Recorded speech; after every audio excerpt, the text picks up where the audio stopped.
तो ईडी की टीम पर हमले के मामले में राज्यपाल ने सख्त रवैया अपनाया है और पश्चिम बंगाल के राज्यपाल ने डीजीपी को निर्देश दिए हैं कि टीएमसी नेता शाहजहां शेख की जल्द गिरफ्तारी की जाए। शाहजहां शेख के खिलाफ लुकआउट नोटिस जारी किया गया है। ईडी की सिफारिश पर यह लुकआउट नोटिस जारी किया गया है। शाहजहां शेख ने ईडी को चेतावनी दी थी।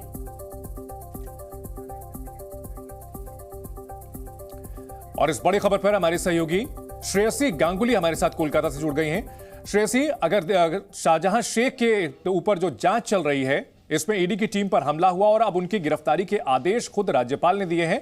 दूसरी ओर टीएमसी जो है वो पीछे हटने को तैयार नहीं है। फिलहाल क्या स्थिति है, क्या जानकारी मिल रही है शाहजहां शेख को लेकर?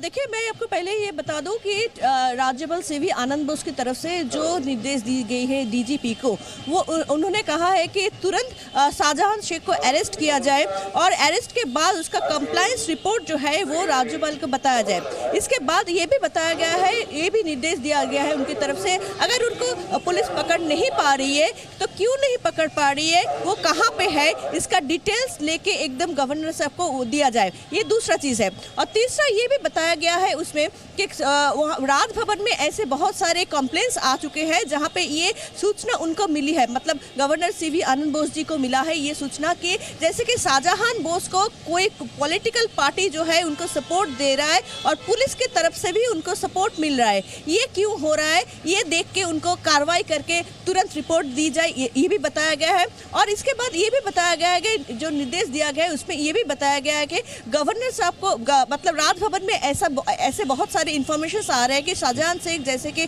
वो बॉर्डर जो है वो बॉर्डर क्रॉस करके बांग्लादेश जा चुके हैं, ऐसा इंफॉर्मेशन आ रहा है, या फिर ऐसा भी इंफॉर्मेशन आ रहा है कि उनके साथ टेररिस्ट की लिंक है। तो ये सारे जो चीज़ें गवर्नर हाउस के पास जितने भी सारे सूचना आ रहे बहुत सारे जगह से, उसके ऊपर भी कार्रवाई की जाए कि इसमें कितना सच है। लेकिन फिर जब सबसे बड़ी जो चीज़ है, गवर्नर की ओर से ये डीजीपी को निर्देश दी गए है कि तुरंत शाहजहां शेख को अरेस्ट किया जाए और उसका जो कंप्लायंस रिपोर्ट है वो गवर्नर हाउस को भेजा जाए।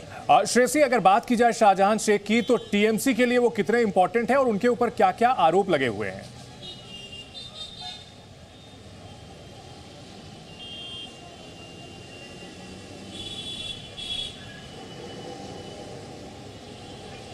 जी, और एक बार पूछिए। शाहजहां शेख पर क्या आरोप हैं और टीएमसी उनका बचाव क्यों कर रही है?